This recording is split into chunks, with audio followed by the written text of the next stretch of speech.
Yanukovych favored neutrality. He was considered pro-Russian. He did not want to bring Ukraine into NATO. He was elected in 2009, came into office in 2010, and he favored neutrality. He was overthrown on February 22nd, 2014. The Ukrainians that came to power called it the Revolution of Dignity. I call it a coup, a violent coup that the United States actively supported. So my view is, many historians agree with me, others argue the point, but my view is the United States was part of an active regime change operation because they wanted to overthrow a president that opposed neutrality. This is very, very controversial, as you Yes. rightly say, and some people would, of course, agree with you. Some people would Yeah. vehemently disagree with Yeah. you. And also what you didn't say was that the Ukrainian president wanted to conclude or went back from concluding an association agreement with the European Union. That's correct. That caused the Ukrainian population to rise up, particularly in Kiev, and that caused at least a lot of the revolution at that time. Whether it was all financed and supported as much by the United States, I don't know personally. You think? Can I just mention, I agree with your description completely, but just to tell you, one of the groups that funded this explained it to me, thinking it was, I mean, with a lot of pride, by the way, in 2014. It horrified me, I have to say, but somebody explained to me how much was given to that group, that group, that group, that group. So I found it ugly, I have to say.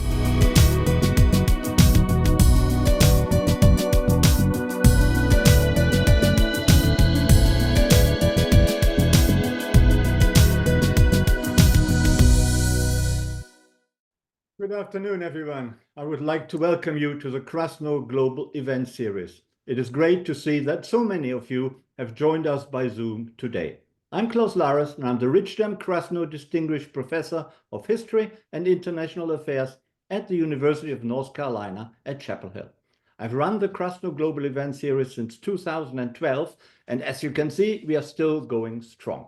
Today, our eminent guest is Professor Jeffrey Sachs of Columbia University. However, today, Professor Sachs joins us from Rome. Jeffrey Sachs, how are you doing today? I'm doing very well, and wonderful to be with you. Thank you for the invitation. You're more than welcome. Thank you for joining us. Today, we are talking about whether or not there is a new global order, whether one is emerging or has already emerged, and if so, who is in charge of that global order? We are in the middle of a world in turmoil. US President Trump's imposition of massive tariffs on many countries, and above all on China, has greatly contributed to making the global chaos even worse. At the same time, climate change and environmental protection is going out of the window, and AI, artificial intelligence, seems to be taken over, at least according to some. The role of China in global affairs is becoming ever more important, not least as the Trump administration seems to be withdrawing from many parts of the globe, such as Africa, for example, and China is stepping in. But the Ukraine war is still continuing. So right now, some momentum seems to have developed to end the war. But will Ukraine be sold down the drain by the United States? And what is the role of a perhaps newly ascendant Europe, which, however, is still militarily weak and also economically less strong than in the past? And is there a future for the West, or are we seeing a world which is increasingly divided between the great powers and the United States playing a much less dominant role than for the last 80 years? Are we really seeing the emergence of a multipolar world, as some analysts claim, or are we indeed witnessing a return to a bipolar order, an order dominated by the United States and China? I'm glad that Jeffrey Sachs is our honored guest today. There's no one better to shed light on these and many other economic and geopolitical issues than Jeffrey Sachs. I know most of you are very familiar with Jeffrey's work, but let me introduce him to you briefly. Jeffrey Sachs is a world-renowned economics professor, a best-selling author, an innovative educator, and a global leader in sustainable development. Jeffrey is widely recognized for addressing complex challenges in a creative way, including the escape from extreme poverty, the global battle against human-induced climate change, international debt and financial crisis, national economic reforms, and the control of pandemics. Jeffrey Sachs serves as the director of the Center for Sustainable Development at Columbia University, where he holds the rank of university professor, the university's highest academic rank. Sachs was director of the Earth Institute at Columbia University from 2002 to 2016. He holds many other leading positions for the United Nations, the Vatican, and universities and think tanks. He was also a special advisor to 3 UN Secretary Generals. Jeffrey has also authored and edited numerous books, including 3 New York Times bestsellers. Jeffrey Sachs is a 2022 recipient of the Tang Prize in Sustainable Development, and he was a co-recipient of the 2015 Blue Planet Prize, the leading global prize for environmental leadership. He was twice named among Times Magazine among the 100 most influential world leaders, and he has received 42 honorary doctorates, a very impressive number, I have to say. And he also got the Legion of Honor by decree of the President of the Republic of France and the Order of the Cross from the President of Estonia. Welcome, Professor Sachs. It's great to have you here at the Krasno Global Event Series. Thank you. You're more than welcome. Let me ask you straight away, as an economist, what do you make of the tariffs and economic policy of the Trump administration? Does that make an awful lot of sense, or does it really create a lot of chaos? Oh my God, chaos. That's an easy one. I don't believe it makes any sense at all. I don't think the markets believe it makes any sense at all. We've lost trillions of dollars of market capitalization since President Trump began on this. The stated purposes of the tariff, which are many stated purposes, are not going to be well served by the tariff. By stated purposes, I mean the various explanations that have been given in justification, for example, to end the trade deficit, or to rebuild the manufacturing sector, or to renegotiate the trading system, or to punish China. These are variously given as explanations. I don't think they stand up to scrutiny.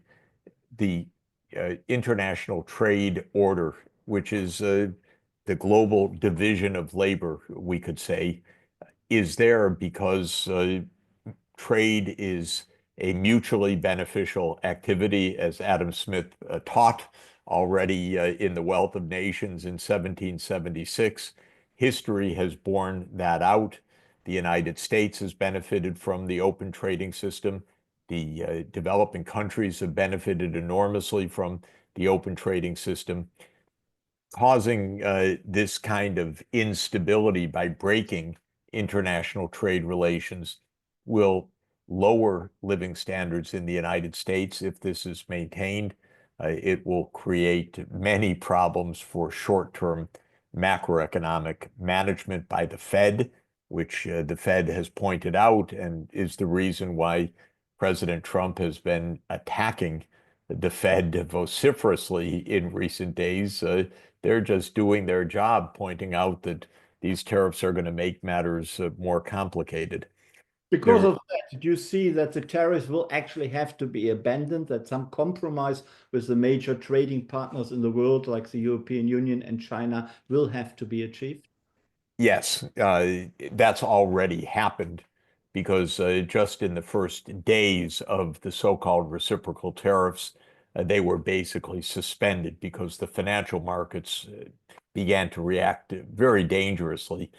Not only the stock market, which fell worldwide, but the bond market, which started to fall in price, and meaning to rise in interest rates very significantly, signified the fact that there was an aversion to U.S. denominated assets, including the Treasury bills. And that is what provoked a so-called suspension of the tariffs. In other words, the markets worldwide gave this a very strong thumbs down. Trump backed down immediately. It said that his lead protectionist advisor, Peter Navarro, who somehow claims a PhD at Harvard, but he certainly didn't take my class in international trade. He was away from the White House, and supposedly other advisors rushed in to see President Trump and said, this has to be suspended.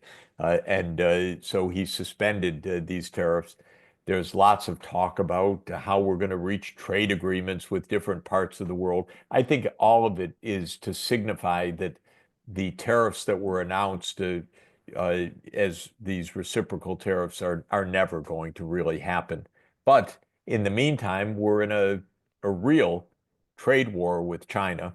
Uh, by real trade war, I mean China is not going to back down. Trump has not backed down. We basically have a break in this major trade relationship between the two countries. Trump partly backed down immediately by saying these things, my iPhone, that's going to come in tariff-free because the consumers were starting to freak out and Apple was starting to freak out. You're going to break your best consumer goods, Mr. President? And he said, no, no, no, no, we'll give an exception for this one. We'll give an exception for that one. So you don't see that the whole tariff policy is a clever strategy to decouple from China eventually? Well, decoupling from China, to my mind, is not a clever strategy at all because I regard US-China trade as a win-win proposition. It became known as a win-lose proposition where China was winning and the United States was losing for strange reasons. The U.S. Has made a lot of income gain nationally by having strong relations with China, by producing a lot of goods in China. Silicon Valley has invented a lot of products, and those are then manufactured in China. And that's a win-win. China has bought into a lot of intellectual property, so-called service income of the United States. The United States has gotten a lot of consumer goods very inexpensively produced from China. Of course, there are losers in trade relations as well. No doubt, some companies that are in the direct line of imports from China have reduced their production and jobs have been lost in those sectors. But huge gains have been made in other sectors. And if we were a rational political system, we would say open trade is benefiting America enormously. Yes, there are some who are hurting, and we should make sure that the winners help to compensate the losers. This is what we teach by the second day of trade theory, that overall the economy gains, but winners do need to help compensate the losers so that the winning is across the board, or what we say Pareto improving, rather than dividing society. But America is not very good at that. We don't do redistribution. We leave losers to their fate, losers in quotation marks.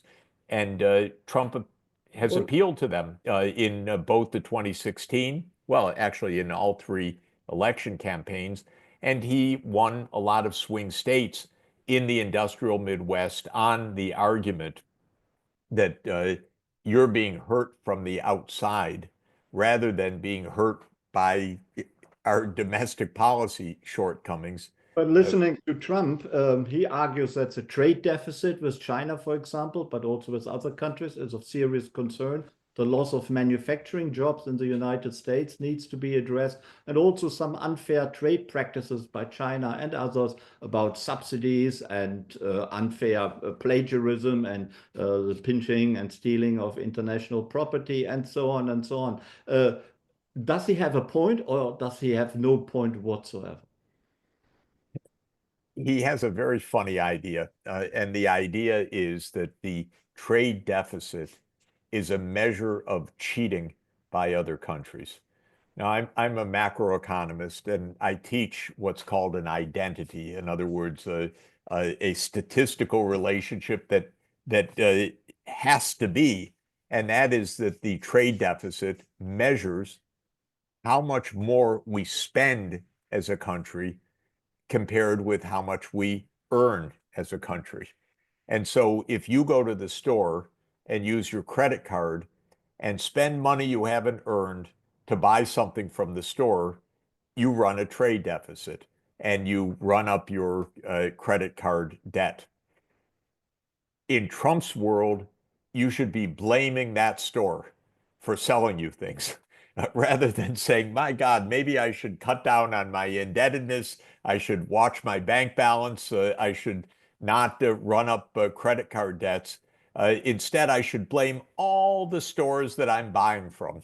That's Donald Trump's vision of the world. It's frankly absurd to say that because the United States spends $1 trillion more per year than our GDP in essence, or our GNP, technically So the speaking. American consumer is to be blamed. Is that what you say? Well, the one to be blamed actually is Washington in the following way. Our government is like our national credit card. The government runs a huge deficit. It's almost 7% of our GDP. It's unbelievably large. The government's running up debt. The government borrows on the markets and then transfers payments to Americans that are not coming from tax revenues, they're coming from borrowing. And then Americans, both companies and households, spend. So the American consumer is basically using that. They may not realize it, but the government's their credit card. It's our national credit card. We've run up 100% of our national income in debt. So if you as an individual run up debt equal to your 1 year's income, that's equivalent to what the United States has done. Is it manageable to pay that? Yes, but the interest costs are getting pretty steep. They're about 3% of GDP just on interest now, and that will rise over time. So what has happened is the government is used as a credit card. We spend more as a nation than we produce and earn. And as a result of that, we have this chronic trade deficit with the rest of the world, which Donald Trump then has inventively blamed the rest of the world. It's incredible. It's a little bit bizarre. You can look up the following if you do technically exactly the right calculations. You can add up how much we spend. That's our consumption by the private economy, plus the consumption by government, plus the investment by the private economy, plus the investment by government, and you subtract off the national income, which is the gross national product, and you will get exactly the current account deficit, which is the comprehensive measure of how much we spend abroad minus how much we sell abroad in goods and services. So it's not even an analogy, it's literally the definition of that comprehensive imbalance. But Trump has inventively said, oh, our current account imbalance, our spending income imbalance is the fault of everyone else. Kind of bizarre. Uh, the markets don't buy it. The rest of the world is befuddled. The economics community is scratching its head saying this is pretty weird stuff. But we also have one person rule right now. And so I should just say something about that, which is that our trade system should be a matter of legislation as well as international negotiation. We actually have global treaty arrangements that establish the WTO and that were negotiated with other governments about what the tariff should be. We've ripped all of that up. But we also have, under the US Constitution, Article 1, Section 8, the clear statement that taxation, including tariffs, which is the tax on imports, is the responsibility of Congress. If you go to Article 2, which is the executive branch, there is no responsibility at all of the executive branch for setting tariffs. So already something is weird. Now, of course, what is weird, you can find out directly by going to whitehouse.gov and clicking on the executive orders about trade. And they all start out in the same way. It says, by the powers invested in me as President of the United States and under the following emergency legislation, I declare an emergency. Trump is declaring a national emergency. Uh, that's not the kind of country I grew up in, where a single person declared a national emergency. And what is the emergency? Well, it turns out it's a trade deficit that we've run for 20 years. That's not an emergency. That is a problem, but a problem that should be dealt with by the legislative branch, the Congress, and the President of the United States by law, not by emergency decree. Yeah, I think you have a full point that Congress is not really standing up to its responsibilities and has abdicated responsibility to the executive. But there have been complaints about other trading partners for many years, well before Trump. I mentioned the subsidy culture of China, but also other countries, the stealing of intellectual properties, and so on and so on. How do you address that? Because that seems to be quite valid. Well, I don't think it's valid in a couple of senses. First, the United States abuses its trade policies all over the place, not just with Trump, but anytime it wants. So there's already, yes, abuses by the United States and by others. Simply pointing the finger at others misses the point. And the point is that we created a system called the World Trade Organization. The United States actually led the creation of WTO, and we created a system where if countries are violating the terms of WTO, they can take measures against those other countries. And if the other countries say, no, no, I'm not violating the rules of WTO, there is an adjudication at the WTO. And if the adjudication rules for one country or another, that gives a right of response to those countries. For example, anti-dumping duties or other measures. And if the country on the losing side of that disagreement feels that the adjudication was mistaken, there's an appellate court. Now, the United States has broken that process. Amazingly, it has blocked filling the appellate court of WTO. So it has said we're not going to have an international standard to judge. We're going to be the judge and jury of anyone we want, rather than going to an international tribunal to decide these things, which is how properly this should be done. The United States points fingers at others.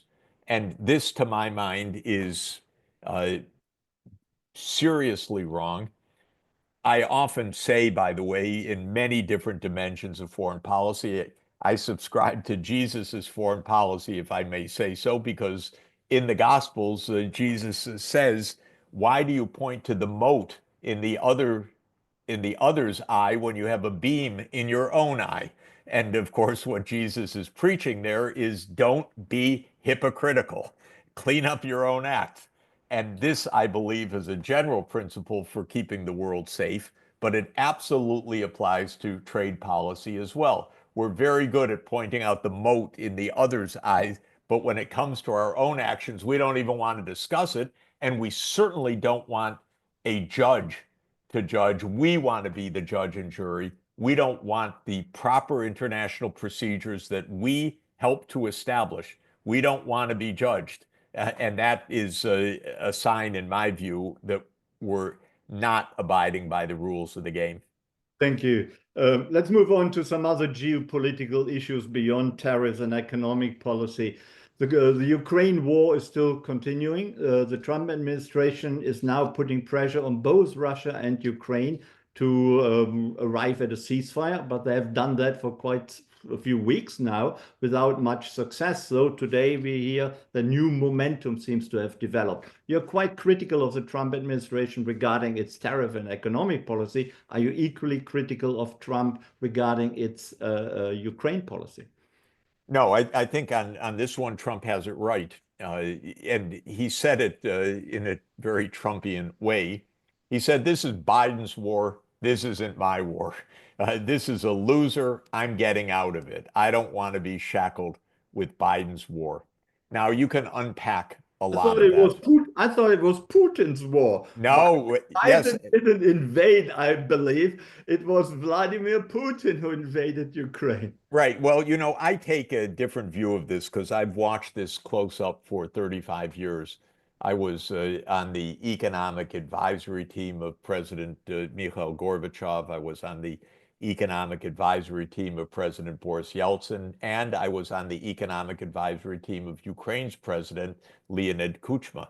So I worked with both countries very close up, and they were not in any way in conflict for a long time. I believe it's not a popular view, I admit, but I've been there and I've seen it. I believe the United States actually walked Ukraine and Russia into this war. Not suddenly, not in 2022, but going back 30 years. That was a deliberate strategy or just happened? It was a kind of bluff. What the US wanted, and it was decided as early as 1994, was that the US would push NATO enlargement first to Central Europe, then to Eastern Europe, then into the former Soviet Union, right up against Russia's borders in Ukraine and in Georgia, the South Caucasus country. And I watched that process close up. I remember because I was a guest of Helmut Kohl in 1991. I was a guest of Hans-Dietrich Genscher, the German foreign minister, in 1991 in Berlin because I was a lead advisor of the Polish government at the time.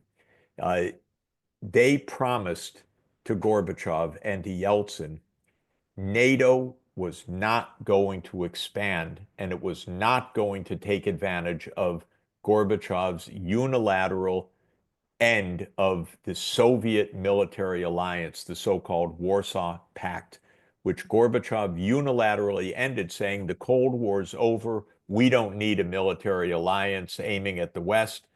And at that time, actually, even the date, February 7th, 1990, James Baker III and Hans-Dietrich Genscher, the US Secretary of State and the German Foreign Minister, said to Gorbachev and publicly, NATO will not move 1 inch eastward.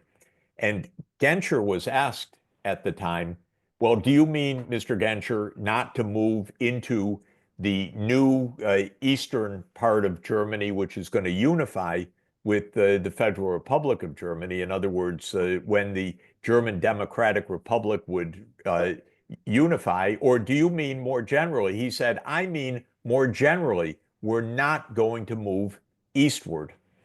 And then, as soon as the Soviet Union dissolved in December 1991, the American security state said, oh, come on, we have no enemies anymore, no one that can confront us. Rather than saying we have no enemies, we should end NATO, they said we have no enemies, we should expand NATO. We should make sure that Russia never returns, Soviet Union never returns, whatever. So that is, of course, you're right. This is the debate about promises given or not given. Yes. which is very, people have very different attitudes about that and very different opinions. And the claims are, still wishy-washy because no written documents are available, but probably oral promises were made. And also, it is a question whether NATO expansion really should have happened or should not have happened. But even if that all was wrong and we say that was to be criticized, does that justify invading a country and killing civilians and bombing tower blocks and civilian infrastructure and people, of course? So did Putin have perhaps grievances, but then went well beyond to try to satisfy these grievances? Well, there's one more step of this that's very important. Again, and by the way, on this question of NATO, I encourage people to go to George Washington University National Security Archives online and go to a website called What Gorbachev Heard, because it's got dozens of documents that lay all this out very, very explicitly. It's a wonderful program that George Washington University runs. But what became awful was that in 2008, after NATO had expanded to Poland, Hungary, Czech Republic in 1999, and then to 7 more countries in 2004, to the Baltic states, Lithuania, Latvia, and Estonia, to Bulgaria and Romania, and to Slovakia and Slovenia. So getting pretty far eastward, in 2008 at the Bucharest NATO summit, George W. Bush Jr. insisted NATO will go to Ukraine and to Georgia, surrounding Russia in the Black Sea region. That was the idea that goes all the way back to Brzezinski in the mid 1990s. The Russians said no. And our former CIA director, William Burns, was at that point the US ambassador to Moscow, and he wrote a famous long cable back to Condoleezza Rice, where he said the entire Russian political class is dead set against NATO enlargement to Ukraine because they view it as a national security threat. Now, the next step that's really important is what happened February 22nd, 2014, because that was when the Ukrainian president was overthrown, Viktor Yanukovych. That was quite notable because Yanukovych favored neutrality. He was considered pro-Russian. He did not want to bring Ukraine into NATO. He was elected in 2009, came into office in 2010, and he favored neutrality. He was overthrown on February 22nd, 2014. The Ukrainians that came to power called it the Revolution of Dignity. I call it a coup, a violent coup that the United States actively supported. And I happened to see some of it, sad to say, up close, because the US funded a lot of the coup. And the Russians knew it. They actually intercepted a phone call between somebody who's now my colleague, actually at Columbia, Victoria Nuland. She was at the time the Assistant Secretary of State for European Affairs. She made a call on an open phone to the U.S. Ambassador, Jeffrey Piat, and they talked about in end of January 2014, who would be the next government. And by the way, at that point, Biden was vice president, and he was the one that was going to come seal the deal. It's all on the tape. It's a shocking, shocking call. So my view is, many historians agree with me, others argue the point, but my view is the United States was part of an active regime change operation because they wanted to overthrow a president that opposed neutrality.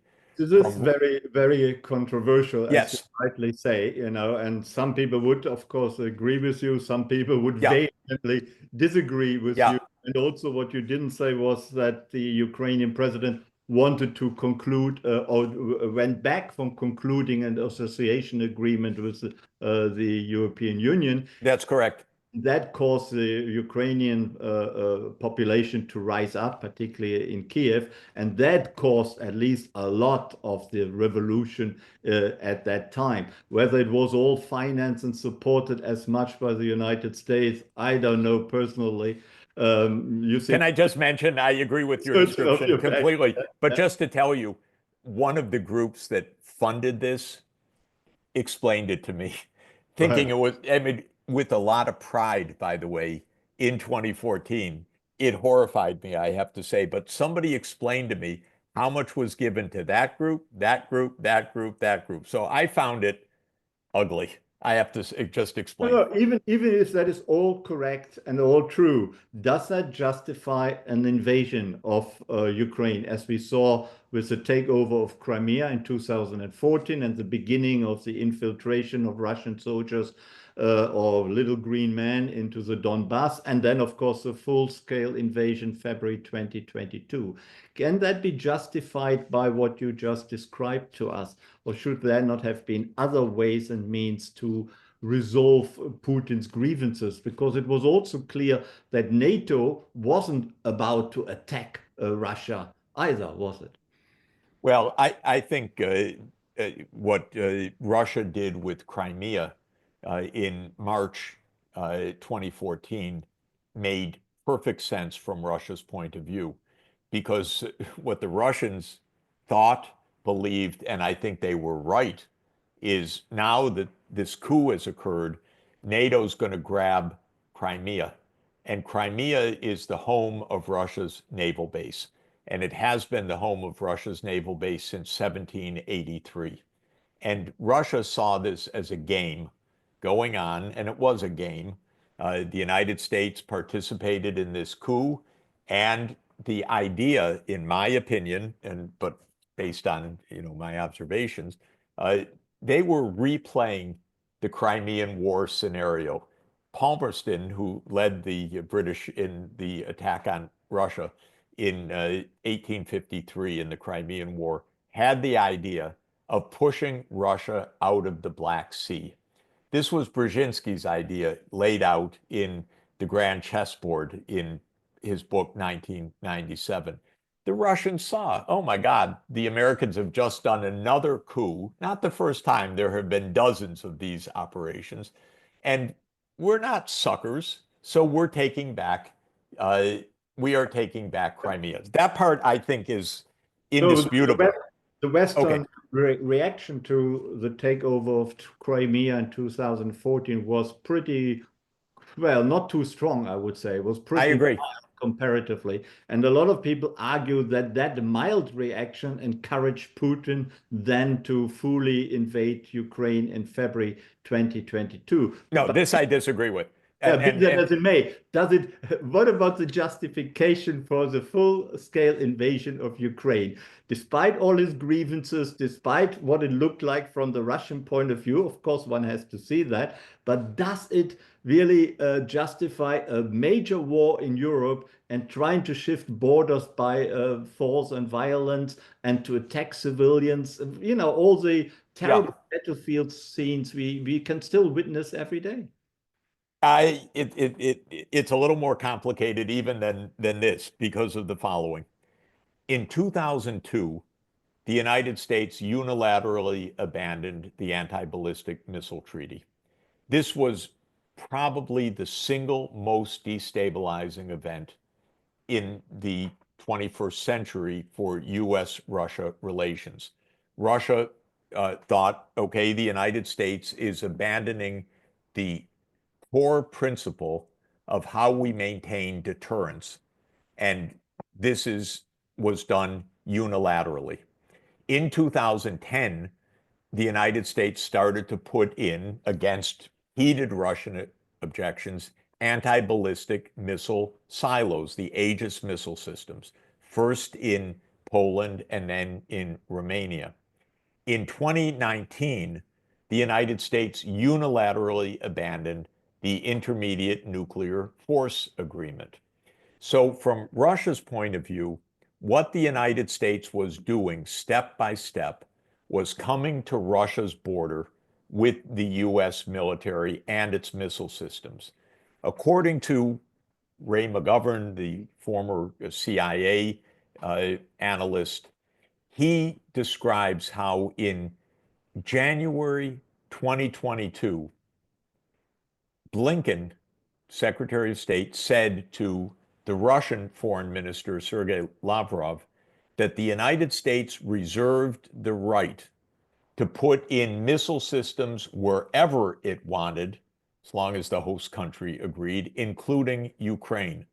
I wasn't party to that conversation, obviously, but the interpretation is consistent with everything I know because I did speak to the White House in December 2021, begged them to negotiate rather than to continue what was a sure path to war. I said in December 2021 to Jake Sullivan, announce that NATO will not enlarge to Ukraine and you can avoid the war. And he said to me, no, we will not announce that Ukraine cannot enter NATO. He actually said to me, don't worry, NATO's not expanding. I said, Jake, NATO's not expanding, but you can't say it in public? He said, yes. I said, well, then you're going to have a war.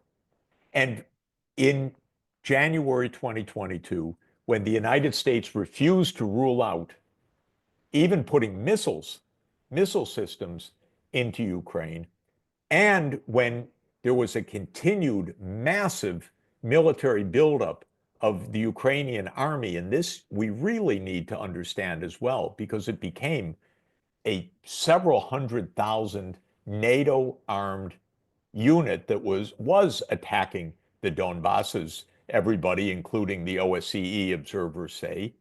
Russia said, we're not going to permit de facto or to slide into being surrounded by the United States.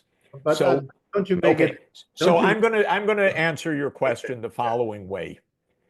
The war could have been avoided so many times had the United States taken an honest position. And then something that I do think is absolutely important and also not part of our understanding and discourse. What was Russia trying to do when it invaded on February 24th, 2022? I'll give you my interpretation. They were trying to scare the wits out of Zelensky that he would agree to neutrality. Because what happened, in fact, was within about a week of the invasion, Zelensky said, oh, you know what? We don't have to join NATO. We could have neutrality. And within 2 weeks, actually, the Ukrainians approached the Russians and said, you know, we don't have to go on with this. And the Russians said to the Ukrainians, give us a document of what you have in mind. And they did. And that document went to President Putin. And President Putin said, you know what? We can negotiate on this basis. And what came immediately was negotiations under the auspices of Turkey. And this became known as the Istanbul process. I have had extensive discussions with the Turkish diplomats about this. So on March 28, Ukraine and Russia issued a joint communique. This is March 28, 2022, issued a joint communique saying we have a framework for peace. And it was based on Ukrainian neutrality. It was based on Crimea being outside of the agreement. In other words, Russia's not going to negotiate that. And it was based on essentially implementing the Minsk II agreement in the Donbas. but And doesn't that all sound as if you were defending Putin for invading or making us I, understand that he yeah, yes, I'm had no explaining. other option but to invade? No. What I'm explaining is that this war could have ended in about well, the war starts in 2014 by my chronology, but the invasion, February 24th, could have ended in 2 weeks. because it was a ploy to force the neutrality back onto the agenda, which Putin had tried to do in December 2021. What And about the long rows of tanks which were heading towards Kiev, trying obviously to topple the government in no, Kiev? no, I wouldn't say that. What they were trying to do was intimidate the government, and they were withdrawn as soon as that document was exchanged. That's what actually happened. They were trying to intimidate Zelensky. And this is really important from my point of view. I said to Sullivan in December 2021, Ukrainian neutrality is not a concession. It's a benefit for everybody. It's a benefit for Ukraine. It's a benefit for the United States. It's a benefit for Russia. Keep a buffer between the two superpowers. Don't press your luck, Jake. Said, no, no, anyway, NATO's not expanding. But he wouldn't say it in public because they didn't mean it. Of course, they wanted to do what they wanted to do because they were playing poker. Well, And to thank you. my mind, just to explain, on April 15, 2022, this is basically 8 weeks after the start of Russia's invasion, a agreement was reached with a few clauses still to be finalized. And you can find that online. The New York Times published the agreement. They were close to ending the war. Now, we know that the United States stepped in at that moment and said, don't do it, told the Ukrainians, keep Thought it was fighting. Boris Johnson. Boris Johnson came physically around that time, but the British are not independent agents in this. This was a U.S. policy that this war should continue. And why? Again, I know why. I happen to see some of it. The U.S. deeply believed that they were about to crush the Russian economy, that cutting Russia out of SWIFT was going to bring the Russian economy to its knees. They really believed that. I talked to a lot of senior U.S. officials at the time. I never believed that. I had never seen sanctions actually lead to a fundamental political change in the sanctioned country. It usually is a reason for uh, those governments to toughen up. So, in any event, they believed that Russia was not going to survive any of this. So, they made the gamble, and the Ukrainians bought into it. We don't have to agree to this treaty. Incidentally, Naftali Bennett, who was the prime minister of Israel, was informally acting as a mediator alongside Turkey. And Bennett gave a remarkably open and kind of discursive interview uh, a couple of years ago where he said, yeah, this agreement was close, but the United States stepped in and said no. And then Bennett said they did it because they thought they would look weak to China. So that this became something about sending signals, looking tough, and so forth. And Well, that's, a lot of people would say you have a very benign interpretation of Putin's motives and what he was after. I You know, do. yeah. Because you know why? Because all during this 30 years, the United States had the upper hand. And the United States used the upper hand in a very arrogant way. It launched wars in Afghanistan, in Iraq, in Syria, in Libya. It made coups. It abandoned the uh, nuclear arms framework unilaterally. So I put most of the onus on the United States. But not all of it. Well, So not all of it, but I put most of it on the United States. No one, but no would one's you perfect. say that Putin's invasion was totally unjustified and created a lot of misery and death, which was not necessary at all, and was really that he needs to be blamed for that? That to provoke a major land war in Europe after all what happened before, after the two world wars we had in Europe, was, basically very despicable, cannot really be excused in any way. No, I wouldn't put it that way for reasons that I've explained. The intention was not a major war. The intention was to get to the negotiating table, and it succeeded. And the United States similarly was quite despicable in overthrowing a government or participating in the overthrow of a government. It was quite despicable in launching a CIA operation to overthrow Syria. It was quite despicable in bringing NATO in to overthrow uh, Gaddafi. Right, You know, we don't want to balance now who is more despicable and no, what. no, but my point But is, in general, in life, the more powerful country calls the shots. The United States believed that it was the sole superpower. Uh, Biden absolutely to the end believed that. He cited this repeatedly. It's not surprising that the powerful country makes most of the abuses, frankly. That's arrogance. That's the arrogance of power. uh, let us jump forward a little bit towards the present and Yes. the still continuing Ukraine war and the attempt to overcome it and end it, to at least get a ceasefire. And all parties apparently seem to be interested in that, though, of course, there is a lot of suspicion in Western circles whether or not Putin is serious or whether he just says so without really meaning it, because he is militarily at the moment probably a little bit more successful than the Ukrainians. How do you envisage that the war can be overcome?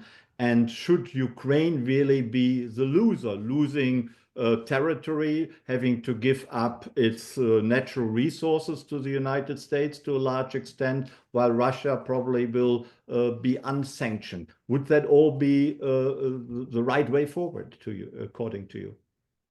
I think there are three issues right now. It's the same three issues that were on the table in 2022. It's the same three issues essentially that have been on the table with the Minsk agreements as well. One is the question of Ukraine's military uh, alliance or not.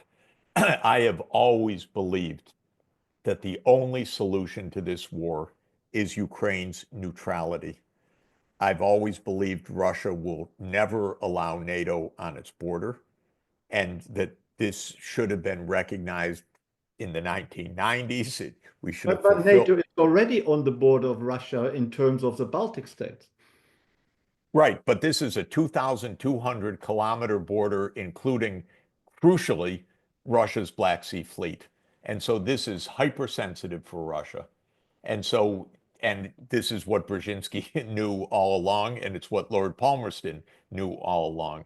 So the first point I'm saying is Russia will never allow Ukraine to be part of NATO. So either we have perpetual war or the defeat of Ukraine or an agreement on neutrality. I overwhelmingly favor an agreement on neutrality. The second issue is security. There needs to be security guarantees for Ukraine without question.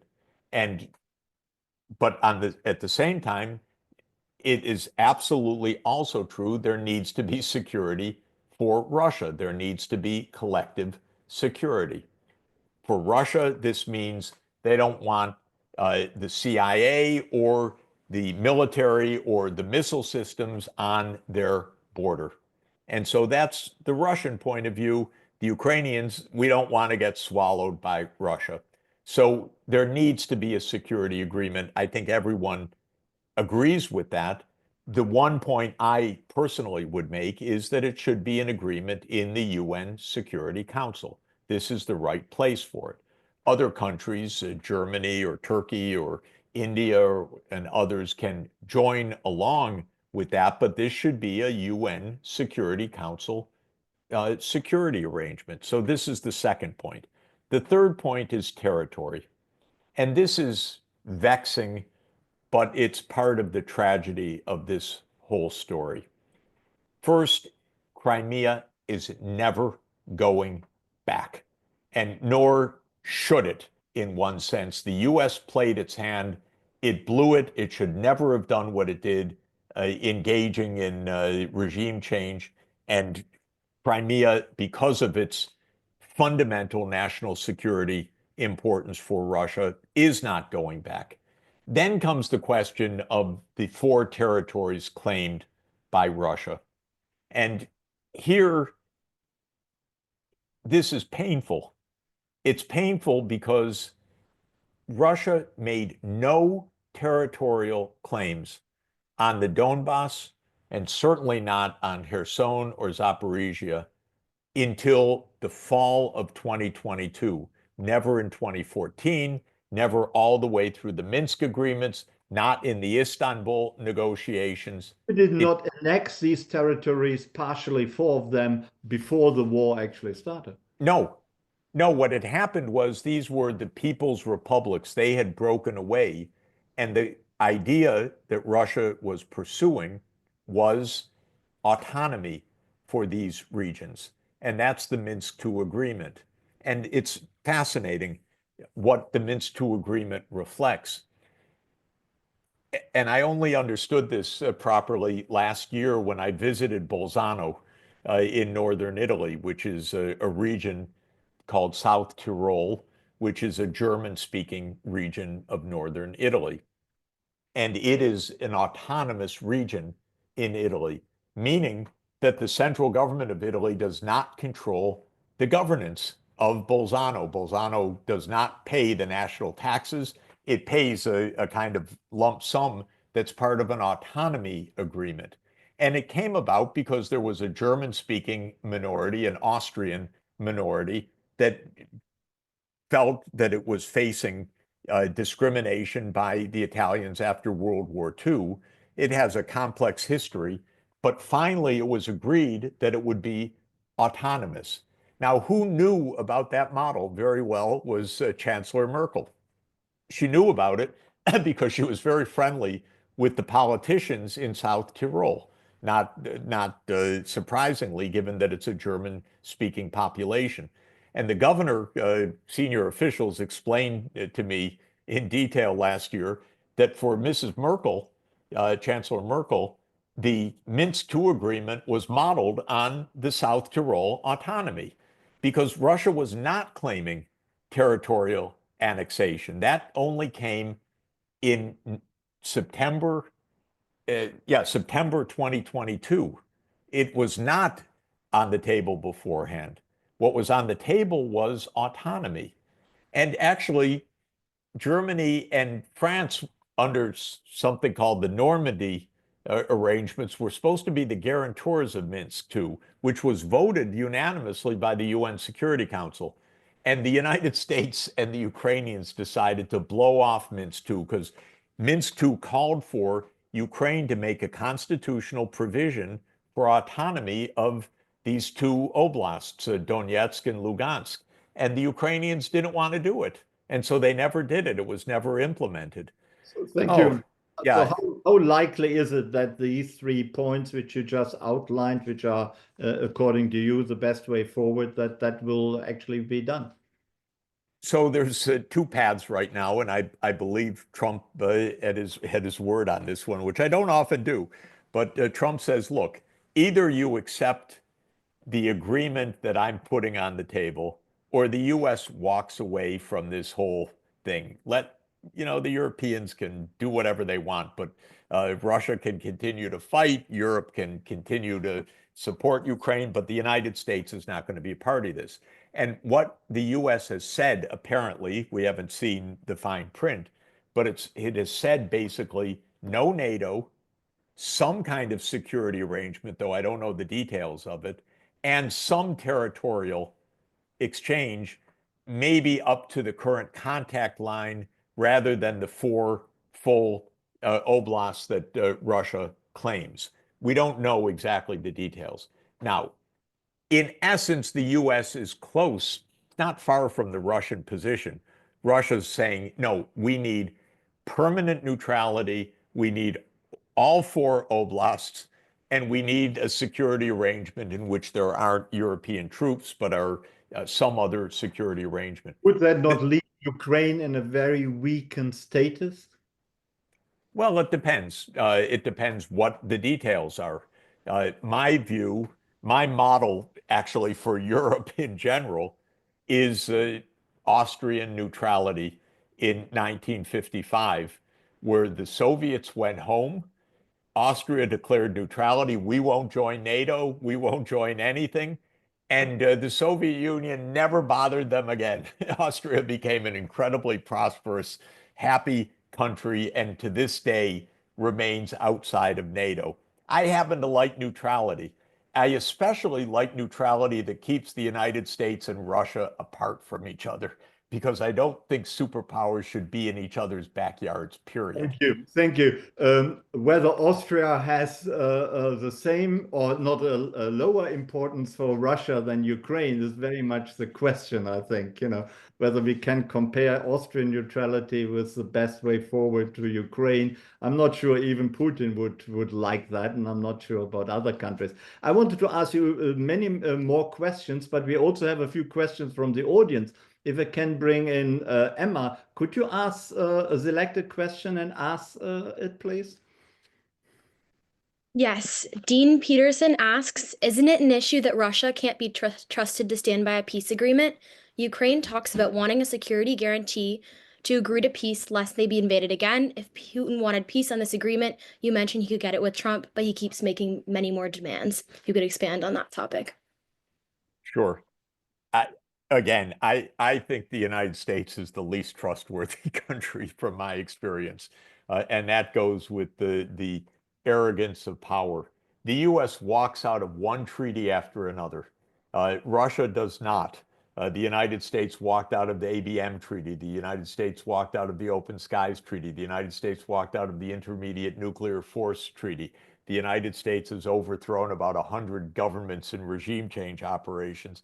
So I'm not impressed at just pointing the finger at Russia. There have been many, many treaties that Russia is still in, that is abided by.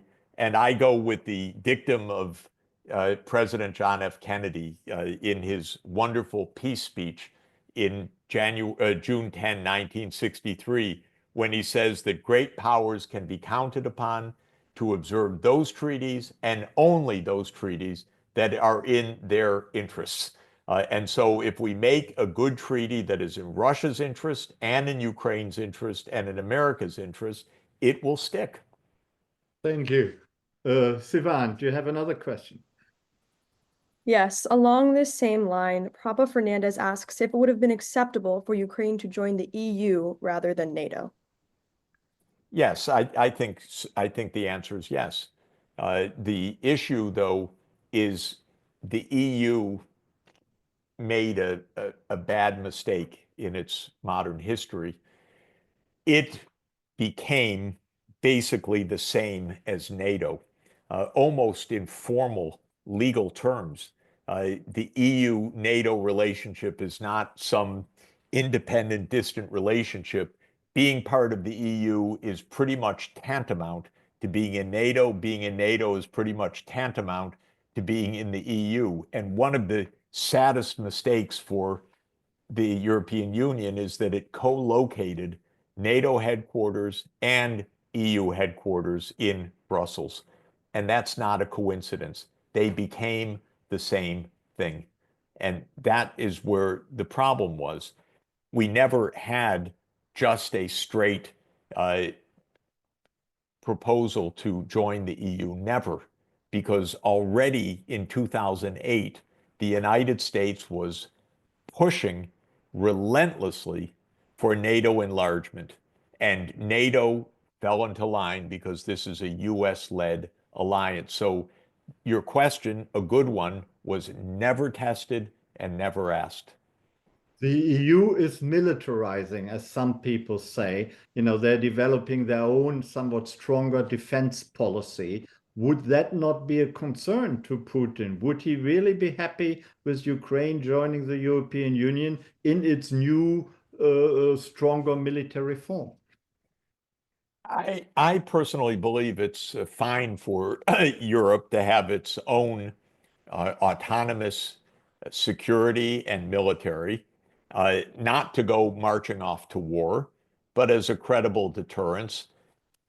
I personally would be perfectly more than satisfied with NATO ending and the EU having its own military security. Uh, Russia's not going to obsess about that. What they're concerned about is the United States, which is a nuclear superpower. We have, along with Russia, we're the only two countries that have 1,600 actively deployed nuclear weapons.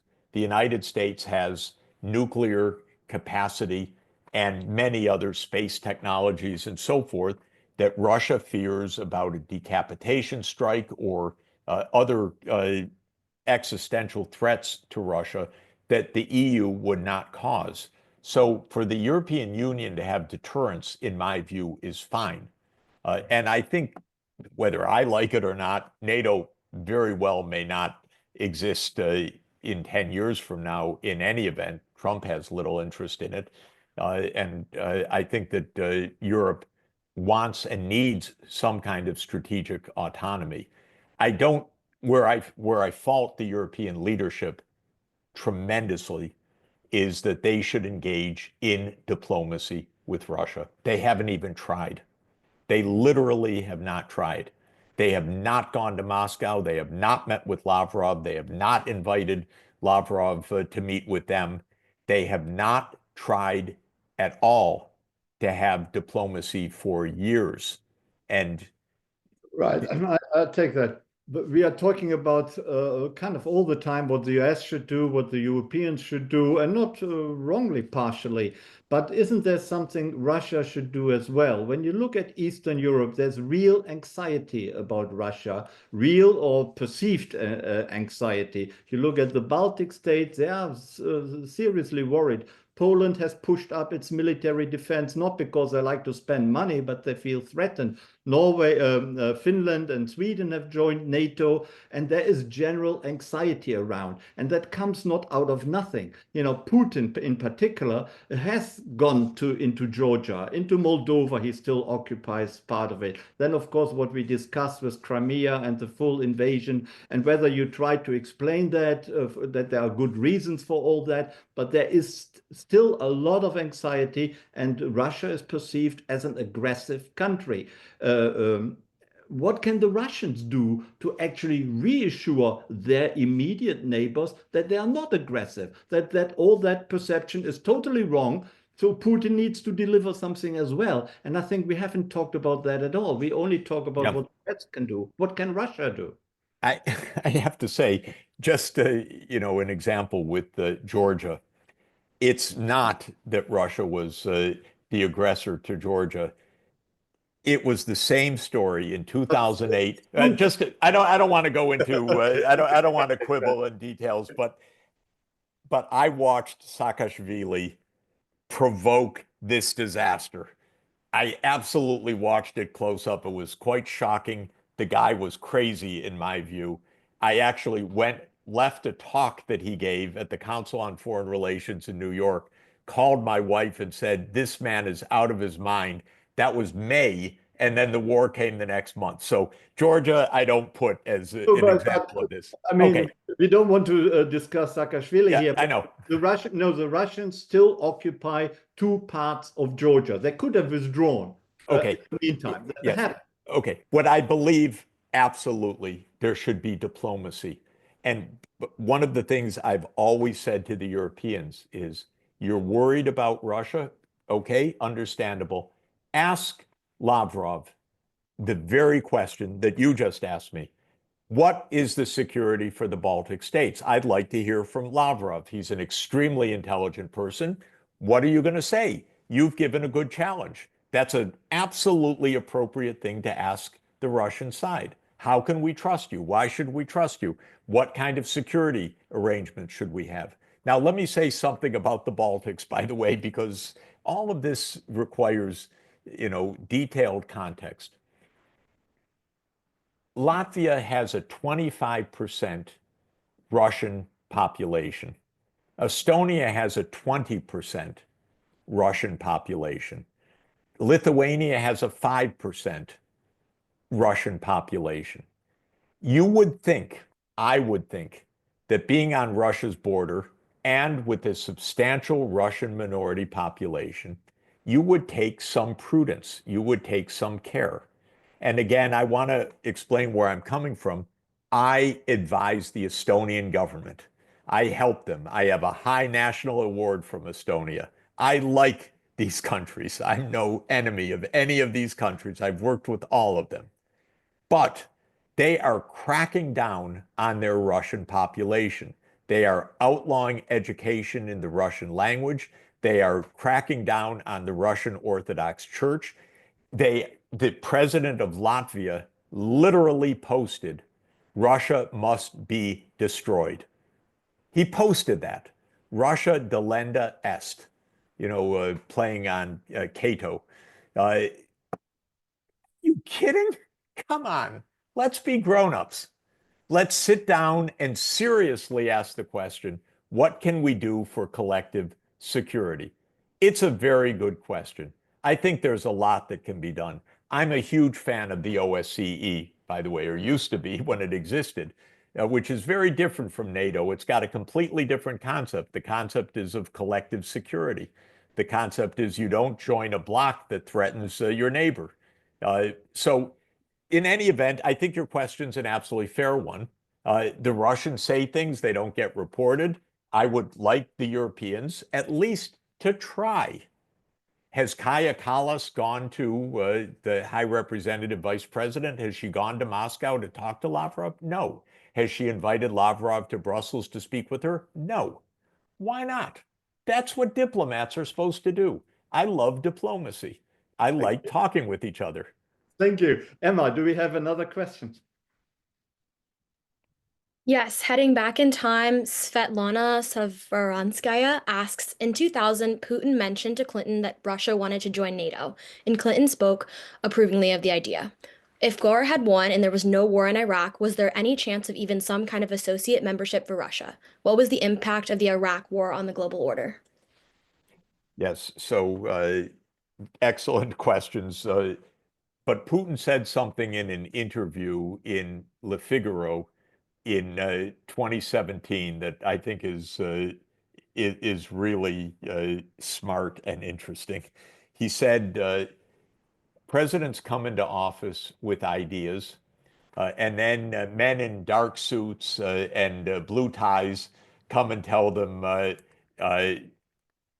reality, meaning the CIA or the U.S. security state, and the leaders, and then he says, and you never hear those ideas again. So apparently this conversation took place that Putin said, yes, I'd like to join NATO. And Clinton said, well, yes. And then he later quickly said, well, no, because he was advised by the U.S. security state, no. So the U.S. deep state, which I believe in that concept, meaning the CIA, the Pentagon, the other intelligence agencies, the NSA, the National Security Council, and the Armed Services Committees in the Congress, they have viewed Russia as either a threat or a ripe piece of fruit that's going to fall into their lap ever since 1991. They were not out for good relations with Russia. They were out to basically make Russia fall apart or regime change in Russia. Brzezinski had the idea that Russia would collapse into a kind of three-part weak confederation and so on. So yes, if the United States had treated Russia with respect, if they had seriously talked about NATO, which never was seriously considered in the US side, things could have been different. My own experience as a much younger person back in 1989 to 91, working and admiring enormously Gorbachev and Yeltsin, was they just wanted normal relations. They wanted to end the 75 years of this wrong direction that Russia had taken in the 1917 revolution. They wanted peaceful relations throughout Europe. Gorbachev was, if anything else, a man of peace. And the United States just couldn't treat the other side with respect, dignity, and peaceful relations. It had to be on American terms, beginning to end. That's, in my view, the mistake. Thank you. Have you met Putin actually? I've met him on a couple of occasions, but never had long talks with him. But I know many, many other Russian leaders well. But you didn't have the chance to look into his blue eyes. No. Saw some peaceful person. No? I did look into his eyes and I said hello. That was it. But never a long conversation. Sivan, do we have another question? Yes, we do. So this comes from Brian. He asks, given current disillusionment with American foreign policy, are there historical examples of a different path that you wish would be reinstated in the new global order? Yeah, so this is a fundamental question that comes to some of the big questions at the opening of our discussion.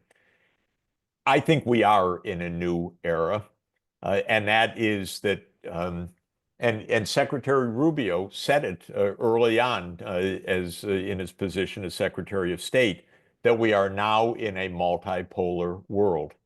Now, what multipolarity means is that there are many centers of power. The United States, Russia, China, and India, at the least, are centers of power.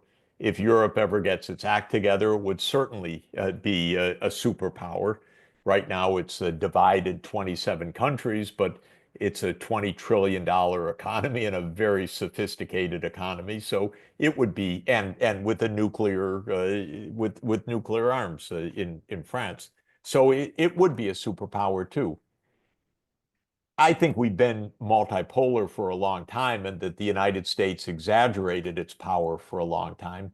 But now it's recognized that we're in a multipolar world. But what's not agreed is what is the implication of that? Is the implication that now the great powers are going to go after each other?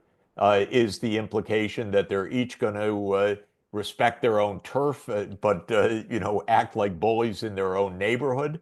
Is it going to be that we'll have multipolarity and multilateralism, which is a completely different concept? Multipolarity means there are several powers. Multilateralism means that there is an international rule of law. I'm in favor of multilateralism.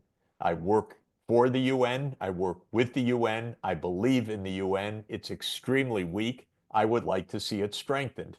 To my mind, that would go a long way to making the world a safer place. So I want to move to a multipolar, multilateral world. The United States psychologically has a hard time with this. If you read Foreign Affairs magazine, as I do every issue, most of the articles in most of the issues are to reassure the readers that America still is number one. It still dominates China. China is still far from this. China's economy is about to collapse and so forth, none of which I believe for a moment.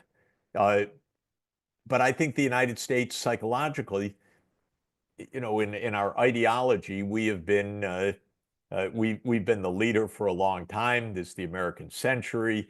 We're the sole superpower and so forth. I think we have to come to the understanding that there can be other powers that are not our enemy. I don't view China as an enemy. I don't even view it as a threat, by the way. China can't invade the United States. China can't defeat the United States. But at the same token, the United States can't invade and defeat China. This is two great powers. And I think there's a lot of mutual benefit in good relations. So that's the kind of world that I would like to move to: multilateral, stronger United Nations. I'm not in favor of the sovereigntist argument, which is the Trump administration argument that a great power like the United States requires freedom of action. We do what we want. No one tells us what to do, least of all the UN. That point of view, I don't agree, because I believe that we rightfully bind ourselves to international agreements so that we can cooperate with each other and reduce conflict. Thank That's you. why we have the rule of law. That's the Hobbes-Locke idea of the social contract, which I believe we need at the global level. Thank you. How can you be so sure that we are moving towards or have already arrived at a multipolar world? Doesn't it look at the moment as if we were heading towards a new bipolar world, only this time China and the United States, or the United States and China? Because the European Union, as you rightly said, isn't really on the same level. Neither is Russia, I would say, and India isn't either. So isn't it really still bipolar with lots of disciples to each of these powers? Yeah, I tend to look at this through an economic lens. So I look at the size of the economies, at their productive capacity, and of their likely trajectory. And when I do that, I don't see China, for example, as becoming the world's hegemon, certainly not. I don't see the United States disappearing from sight. I do see India becoming much more powerful because it's going to be the most populous country in the world by a wide margin. Maybe it will be 400 or 500 million larger than China within maybe 30 years. I don't have the UN projections immediately in front of me, but it's going to go to 1.7 billion, whereas China's peaked. And China's on a trajectory to get to under 1 billion people by the end of this century. So when I do the kind of the back of the envelope calculations, China's share of world output is basically peaking about now because of the population decline that's coming. Uh, India's will rise, Africa's will rise, and Europe is going to get its act together somehow. I don't know whether it'll be now or 5 years or 10 years, but Europe is a great is a civilization, even though it's fought each other for 1,500 years ever since the fall of the Western Roman Empire. But nonetheless, Europe will get its act together. So we'll be in a multipolar world, not a bipolar world. For the moment, the US and China definitely lead, for example, in AI, in many key technologies. But I was just in India last week. The progress is very rapid. The scientific and technical skills are rapid. The India space program is rapid. Uh, Technology diffuses. Smart people are all over the place.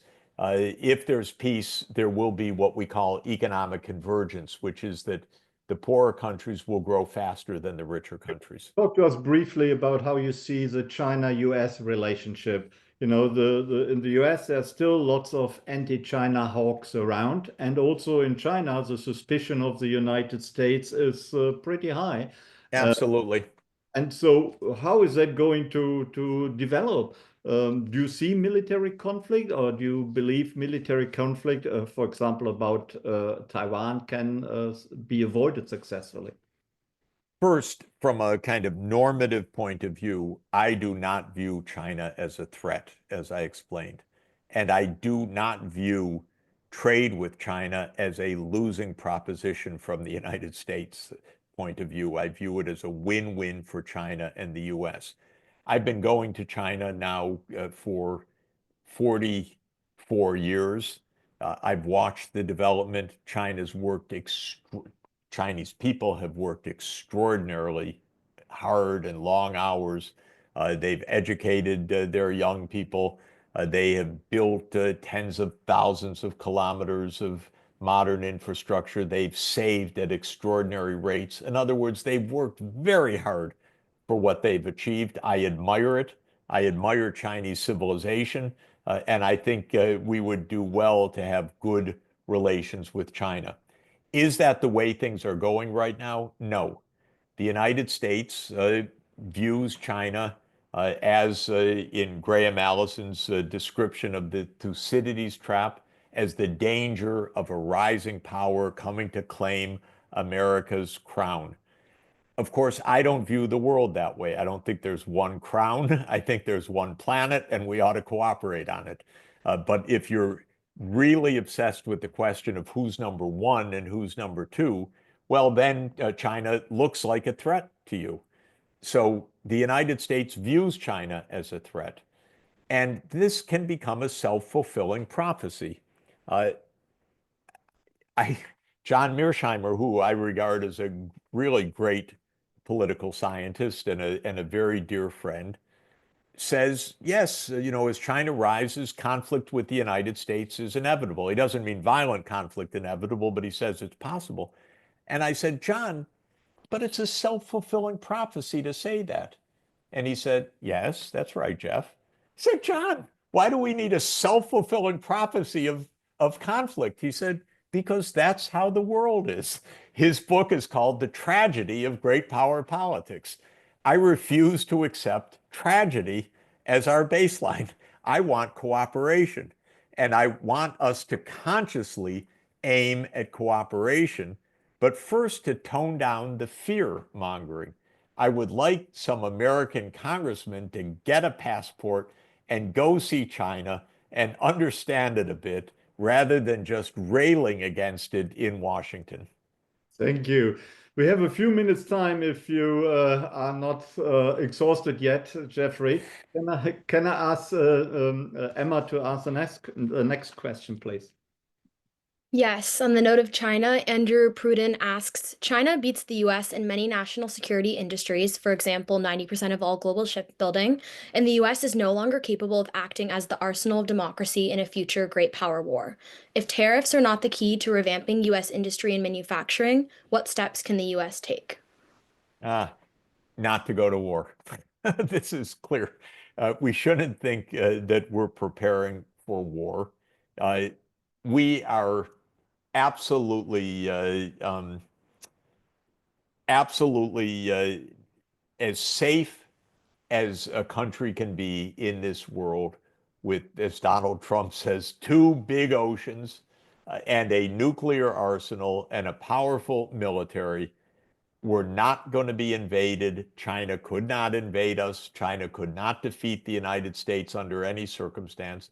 And we shouldn't plan on defeating China. So we should engage in diplomacy because we have mutual deterrence, and that's good. And mutual deterrence means neither side can defeat the other side. We don't need an arms race to secure that. And we should chill out a bit. We are very powerful and powerful enough to defend ourselves, not powerful enough to run the world, but who wants to run the world? Let the world run for each place and let's have peace. Thank you. Sivan. Yes, so this is an anonymous question. And it asks about how you mentioned earlier the idea of neutrality for Ukraine as having worked for Austria in the past. How do you think the issue of neutrality, which seems to be impossible for Taiwan, would shape up in the kind of trilateral PRC, Taiwan, and US relationship? Yeah, the difference with Taiwan is part of China. Interestingly, there are two governments, one in Beijing, one in Taipei. This is the legacy of China's civil war. Both of them unequivocally said there is one China. They argued, the Republic of China in Taipei, about who rules China. They said, we rule. Of course, the PRC say, we rule. Both agree there is one China. When the United States recognized the People's Republic of China, it, like every other country that has diplomatic relations with the People's Republic of China, which is essentially almost all the world, adopts the one China policy. It agrees that there is one China. The United States should not intervene across the Taiwan Straits. That's the best safety for Taiwan.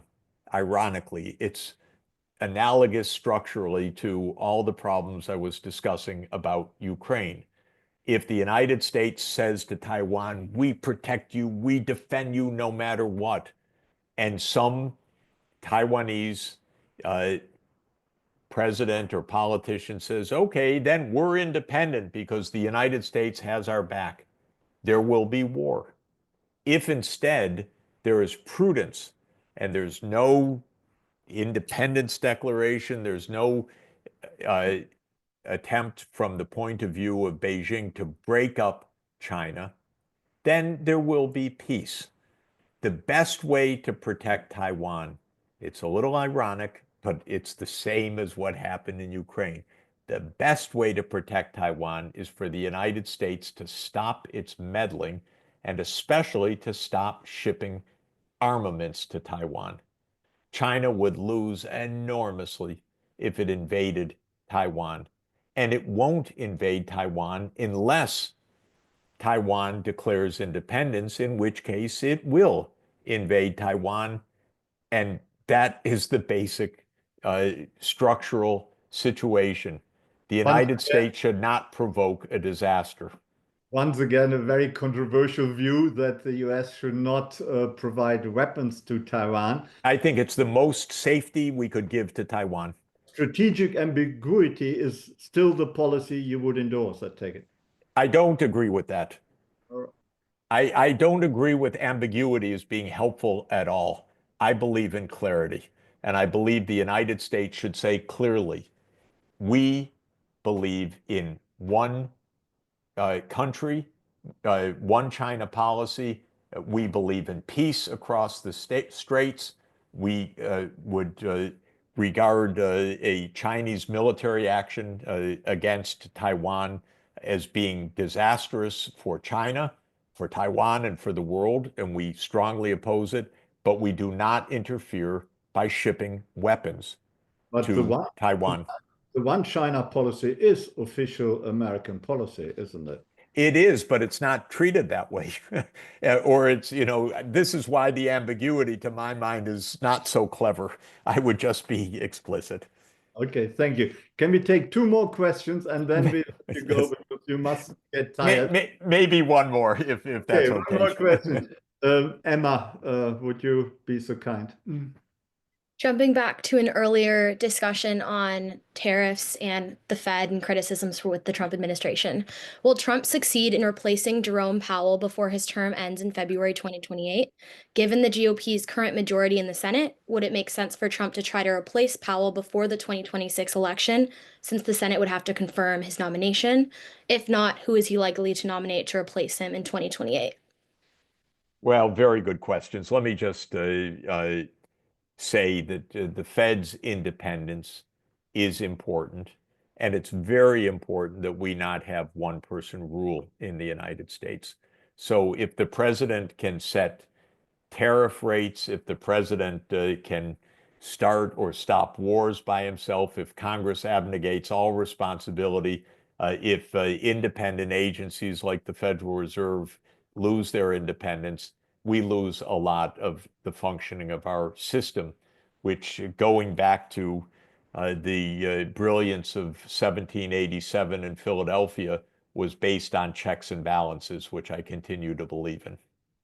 Jeffrey Sachs, it has been a great pleasure. We have disagreed on quite a few issues, but the last point you made, I think we all can full-heartedly agree with. It has been very interesting to talk to you, and thank you for your interesting and provocative views at times, and thank you for making the time. I know you are in Rome. It's even later in Rome than it is here in the US. So please have a good night. And thank you so much. Well, great to be with you. And thanks to everybody for participating and for the wonderful questions also. Thank you very much for coming and joining us tonight here at the Krasno Global Event Series. I would like to thank our audience for staying with us till the bitter end. And there will be new Krasno events next semester. But for the time being, I wish you all a good summer. And thank you very much again to Professor Jeffrey Sachs for joining us today. Bye-bye. Thank you. That was a lot of fun. I really appreciate it. I enjoyed it too. Thank you for your interesting views. I hope we have another occasion sometime soon. Thanks a lot. Nice.